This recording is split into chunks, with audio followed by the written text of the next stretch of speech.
अपनी सामर्थ्य से भर दे, अभिषेक मुझे कर दे। सभी को प्रभु में मेरा शुभ नमस्कार।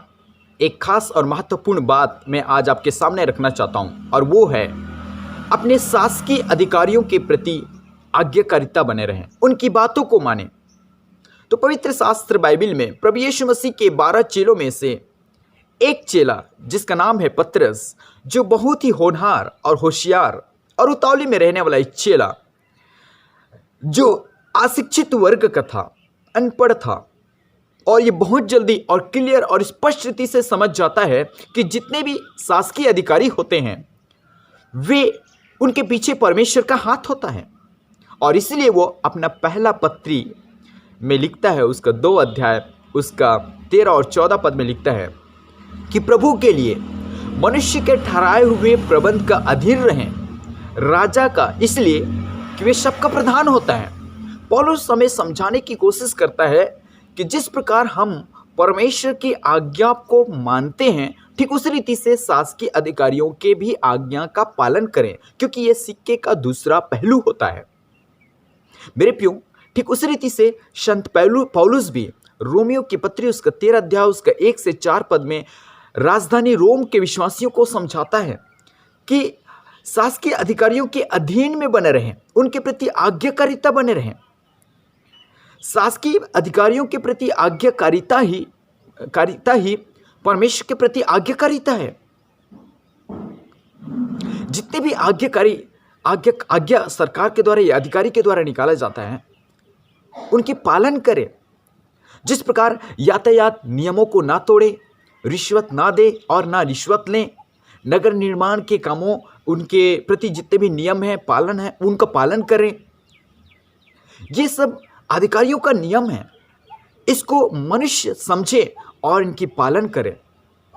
क्योंकि बाइबल कहती है कि तुम पृथ्वी के नमक हो, यदि नमक का स्वाद बिगड़ जाए तो और किस काम का आता है वो बाहर फेंका जाता है और पैरों तले रौंदा जाता है। बाइबल कहती है कि तुम जगत की ज्योति हो, यदि तुम्हारी ज्योति चला जाए तो वो किस काम का है? अंधकार में डूबने का ही हो, अंधकार में डूबना ही, आगे को डूबते ही जाएंगे। मत्ती 5 अध्याय उसका 13 और 14 पद में आप पढ़ सकते हैं। आप और मैं इस पृथ्वी के नमक हैं, आप और मैं इस पृथ्वी के ज्योति हैं। जिस प्रकार नमक एक अच्छे स्वाद देता है, जिस प्रकार ज्योति लोगों को उजाला देता है जो अंधकार में है, ठीक उसी रीति से आप और मैं भी उजाला दें और एक अच्छे स्वाद को दें। मेरे प्रिय परमेश्वर के लोगों, कुछ ऐसे कानून भी बनेंगे आपके और मेरे प्रति जो सुसमाचार सुनाने में रुकावट हो सकती है, या किसी प्रकार का धर्म की बात आपके और मेरे ऊपर थोपेंगे, या किसी प्रकार का कानून ऐसा बन सकता है कि तुम ना तो सुसमाचार सुनाओ, ना ही यीशु की आराधना करो, ना ही यीशु को पूजो। तो ऐसे कानून को मानने के लिए आप विवश नहीं हैं, ऐसे कानून का आप उल्लंघन कर सकते हैं। जिस प्रकार दानियल की पुस्तक में उसका 3 अध्याय उसका 16 पद में राजा नबूकदनेस्सर ने बहुत ही अधिपतियों के साथ, गवर्नर के साथ, शासकीय कर्मचारियों के साथ एक योजना निकाला कि एक सोने का मूर्ति, जो व्यक्ति इस मूर्ति को दंडवत नहीं करेगा वो आग के झील में फेंका जाएगा, डाला जाएगा। तब 3 जवान सद्रक, मेशक, अबेदनेगो ने कहता है कि जिस परमेश्वर की हम आराधना करते हैं, जिस परमेश्वर की हम उपासना करते हैं, वो परमेश्वर हमें बचाने के लिए सामर्थी है। वो हमें आग के भट्टे से भी निकाल सकता है, परंतु हम राजा की बात नहीं मानेंगे। तब दानियल 6 अध्याय उसका 7 और 10 पद में भी यही एक और घटना के बारे में हम देखते हैं कि वहाँ पे कुछ मनुष्य, अधिकारियों और कर्मचारी और गवर्नर लोग के द्वारा एक योजना बनाया जाता है कि राजा को छोड़ 30 दिन तक किसी दूसरे देवी देवता की पूजा करे, राजा को छोड़कर, तो उसे शेर के मान में डाल दिया जाए। तब दानियल ने भी उस आज्ञा का उल्लंघन किया। मेरे प्रिय परमेश्वर के लोगों, आज आपको और मुझे भी परमेश्वर के अधीन में बने रहना है, उनके आज्ञाओं को मानना है। और इस प्रकार का जो नियम अगर निकलता है उसको मानने के लिए आप और मैं विवश नहीं है। मैं आपको बताना चाहता हूँ कि आज सरकार के द्वारा ऐसा नियम बनाया गया है कि आप घर के अंदर में रहें, आप मास्क लगाएं, सोशल डिस्टेंसिंग में रहें, सैनिटाइजर यूज़ करें, एक दूसरे के करीब ना रहें, आप घर के अंदर में ही रहें, आप घर से बाहर ना निकलें। ये सरकार का नियम है, उनकी आज्ञा है, आप इसको पालन करें। यदि आप आज्ञा का पालन नहीं करेंगे तो आप तो देख ही रहे हैं कि भयंकर क्रोध, भयंकर मृत्यु जो दिन प्रतिदिन बढ़ रही है। आपको मालूम है कि दुनिया में भयंकर महामारी फैल चुका है। परमेश्वर इस समय नहीं चाहता कि आप बाहर जाके क्रूसेड करें, मीटिंग लगाएं। परमेश्वर नहीं चाहता कि आप गिरजाघर में आराधना खोलें और भीड़ लगाएं।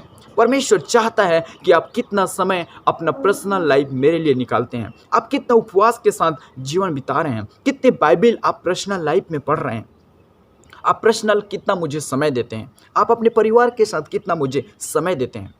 That is the point. ये परमेश्वर चाहता है। परमेश्वर नहीं चाहता कि कहीं क्रूसेड हो और चंदे के लिए आपके पास पैसे के लिए लोग आए। परमेश्वर तो चाहता है कि आप अपना समय परमेश्वर को सौंपें। मेरे प्रिय परमेश्वर के लोगों, प्रभु के समीप में आप गिड़गिड़ाएं। दाऊद कहता है, मैं रात रात भर कहरता हूँ, सारी रात मेरी आंसुओं से मेरे बिस्तर भीगता है। वो कितना समय परमेश्वर को देता था। आज हमें सीखने की जरूरत है। आज परमेश्वर की आज्ञा को मानने के साथ साथ देश के अधिकारियों की बात को भी मानने की कोशिश करें। परमेश्वर इस छोटे से वचन के अनुसार हमें आशीष दे। आइए मैं प्रार्थना में जा रहा हूँ।